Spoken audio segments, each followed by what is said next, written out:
Hi hello నమస్తే welcome to media centre.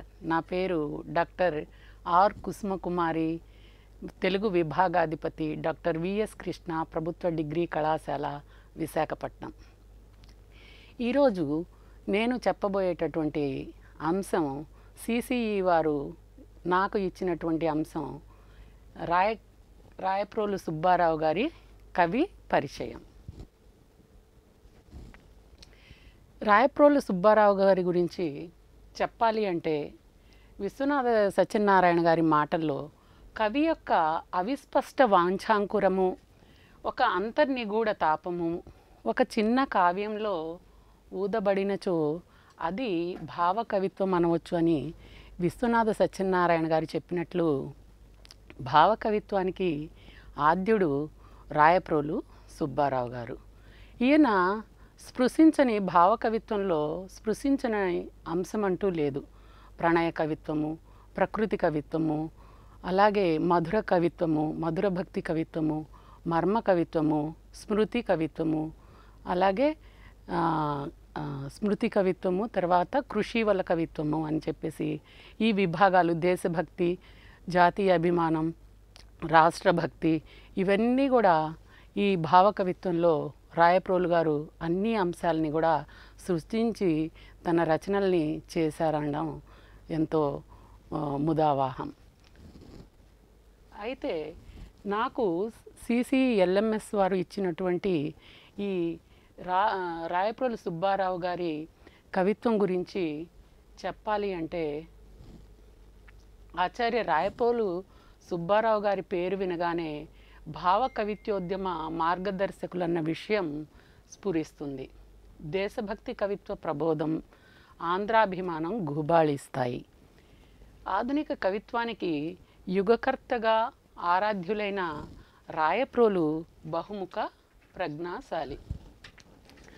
ఆయన జీవిత విశేషాల గురించి మనం చూసినట్లయితే బాపట్ల తాలూకా గార్లపాడు గ్రామంలో 13/3/1892 ఈయన జన్మించారు.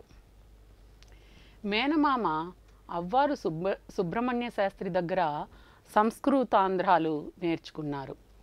ఆయన ప్రేరణతో ఆసు కవితాభ్యాసం, అవధానాలు చేశారు.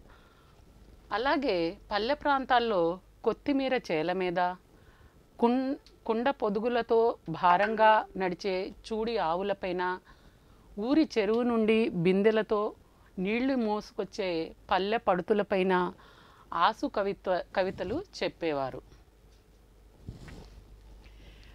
అలాగే రాయప్రోలు వారి కవిత్వ పునాదిని చూసినట్లయితే రాజమండ్రిలో విద్యాభ్యాసం చేసే రోజుల్లో ఆంధ్రకేసరి పత్రికా సంపాదకులు చిలుకూరి వీరభద్రరావు గారు, అత్తిలి సూర్యనారాయణరావు గారు రాయప్రోలు వారి ప్రతిభకు పాదులు వేశారు. గంటి లక్ష్మణ పంతులు గారి పరిచయంతో గోల్డ్ స్మిత్ మొదలైన ఆంగ్ల కవుల కావ్యాలను ఆయన చదివారు. ప్రత్యేకించి గోల్డ్ స్మిత్ రాసినటువంటి హ్యామ్లెట్ని తెలుగులో లలితగా 1909లో రూపొందించారు. రాయప్రోలు కవితా జీవితానికి కొత్త మలుపులు ప్రారంభమైంది. తర్వాత కావ్యాలకు బీజాలనదగిన భావాలు అందులో ఉన్నాయి. లలిత కావ్యం 1912లో పునర్ముద్రణ పొందింది. అప్పుడు మాత్రమే పాఠకుల దృష్టిని ఆకర్షించింది. ఆ సమయంలో అవధానాలపై ఆసక్తి తగ్గింది రాయప్రోలు వారికి. రసభావరహితమైన ఆసు కవితా విన్యాసంపై, అవధానాలపై విరక్తి కలిగింది. ఇక రాయప్రోలు వారి గారి రచనల్ని మనం చూసినట్లయితే తన కవితా పదాన్ని రమ్యాక్షర క్షణిక రసకావ్య రచనల వైపుకి మళ్లించుకున్నాడు రాయప్రోలు. ఆయన రచనలను పల్లా దుర్గయ్య గారు 3 విధాలుగా విభజించారు. 1 అనువాదాలు, 2 సంస్కృత కావ్యాలు, 3 లక్షణ కావ్యాలు, ఇంకా లఘు కథా కావ్యాలు, ఖండకావ్యాలు ప్రసిద్ధమైనవిగా ఉన్నాయి. ఆంగ్ల అనువాదాల్లో లలిత, అనుమితి, ప్రసిద్ధాలు. ఉమర్ ఖయ్యాం రుబాయిలను మధుకలశంగా అనువదించారు. సంస్కృతం నుండి భజగోవిందం, సౌందర్యలహరి గ్రంథాలను ఆంధ్రీకరించారు. వాల్మీకి రామాయణంలో సుందరకాండను గేయ రూపంగా రచించారు. రాయప్రోలు వారి కావ్య రచనలు. ఆయన కావ్యాల్లో తృణకంకణం, కష్టకమల, స్నేహలత, స్వప్నకుమారం భావ కవితాచార్యునిగా రాయప్రోలు వారి కీర్తిని విస్తరించాయి.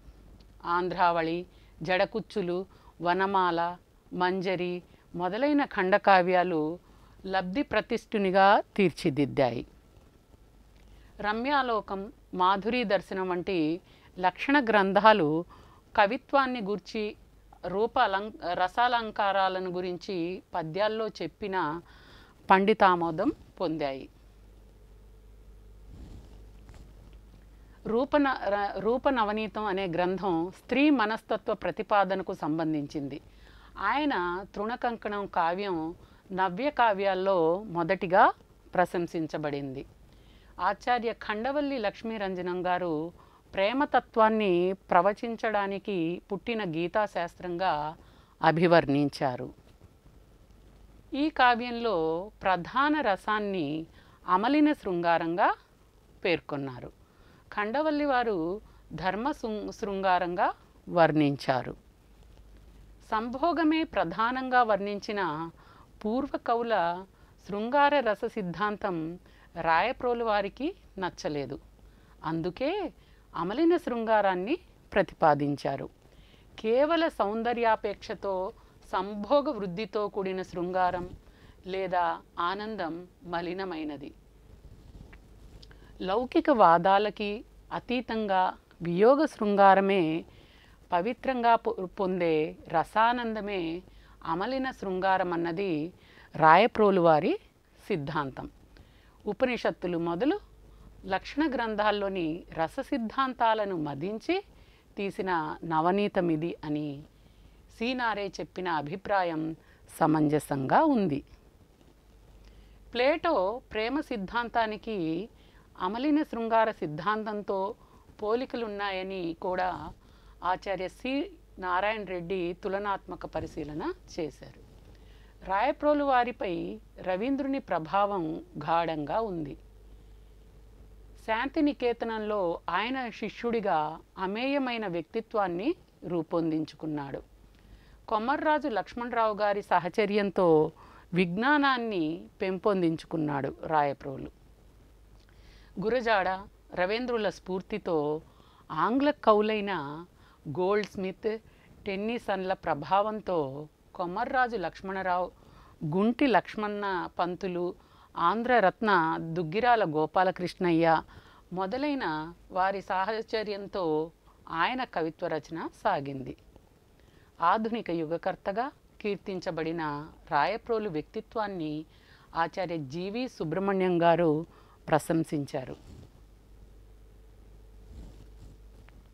రాయప్రోలు వారి కవితా సేవను గురించి గనక మనం చూసినట్లయితే ఉస్మానియా విశ్వవిద్యాలయం ఆంధ్ర శాఖాచార్యులుగా, కళాశాల అధ్యక్షులుగా ఎందరో శిష్యుల్ని రాయప్రోలు వారు తీర్చిదిద్దారు.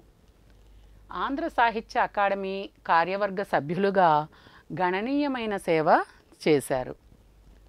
ఇంకా ఎందరో కవులను, విమర్శకులను తీర్చిదిద్దిన ధన్యజీవులు రాయప్రోలు వారు. ఈయన జాతీయవాదం రావూరి వెంకట సత్యనారాయణ గారు రాయప్రోలు వారిని ప్రశంసిస్తూ ఒక యుగానికి పాదములు తీసిన తోటమాలి కోకిల స్వామి అని పొగిడారు. ఆంధ్రోద్యమ కవిత్వానికి ఆద్యులు ఆచార్య రాయప్రోలు. ఆంధ్ర జాత్యాభిమానం ఆయనలో త్రివేణి సంగమంలా ముత్తెరులుగా ప్రవహించింది. నాదు దేశము, నాదు భాష అని అభినివేశంతో చాటుకున్నారు. ఒకటి జాతీయాభిమానం, రెండవది దేశాభిమానం, మూడవది భాషాభిమానం. ఈ మూడు పాయల్లో ఆంధ్రాభిమానం సర్వతోముఖ స్ఫూర్తి ఉంది. ఈ మూడింటికి గత వైభవ స్మరణం, వర్తమాన స్థితి పట్ల విచారం, భవిష్యత్ కర్తవ్య బోధం ముఖ్య లక్షణాలు. తెలుగులో రాయప్రోలు వారు భారత జాతీయతకు సంబంధించి వ్రాసిన జన్మభూమి గీతం ద్వారా ఏ దేశమేగినా ఎందుకాలిడినా పొగడరా నీ తల్లి భూమి భారతిని అని జాతీయోద్యమానికి దోహదం చేశారు. ఈ గీతం గొప్ప ప్రచారం పొందింది, యువకుల్లో స్పందన రేకెత్తించింది. తెనుగు తల్లి అనే పదం తొలిసారిగా ఆంధ్రాభిమానంతో రాయప్రోలు వారు ప్రయోగించారు. ఆంధ్రాభిమానం. రాయప్రోలు కవిత్వంలో జాతీయ అభిమానం, ఎల్లలు లేని ఆంధ్రాభిమానం, ఆంధ్ర భాషాభిమానం, ఆంధ్ర ప్రబోధం, సంస్కరణ దృక్పథం, దేశభక్తి తత్పరత, స్మృతి, కవిత్వం పుష్కలంగా ఉన్నాయి. కవిత్వంలో వస్తునవ్యత, శైలిలో సారళ్యం, అచ్చ తెలుగు పదాల ప్రయోగం విరివిగా ఉన్నాయి. చివరగా అతడు యుగకర్త, ఆచార్యుడు, ఆంధ్రవాణి, కభినవాదర్శ మార్గ విద్యా ప్రదాత, కోకిల స్వామి అతని గుండె గొంతు, అభినవాలోకం అతని ఆత్మగీతి అని ఆచార్య జీవి సుబ్రహ్మణ్యం గారు ప్రశంసించారు. ఆయన జూన్ 30, 1984న స్వర్గస్థుడైనాడు. ఆంధ్రులకు చిరస్మరణీయుడు రాయప్రోలు సుబ్బారావు గారు. నాకు ఈ అవకాశాన్ని కల్పించినటువంటి మా కళాశాల ప్రిన్సిపల్ డాక్టర్ ఐ విజయబాబు గారికి, CCE LMS commissioner Pola Bhaskar గారికి, ఆ ఎల్ఎంఎస్ సిబ్బందికి నా హృదయపూర్వక ధన్యవాదాలు తెలియజేసుకుంటూ సెలవు తీసుకుంటున్నాను. నమస్తే.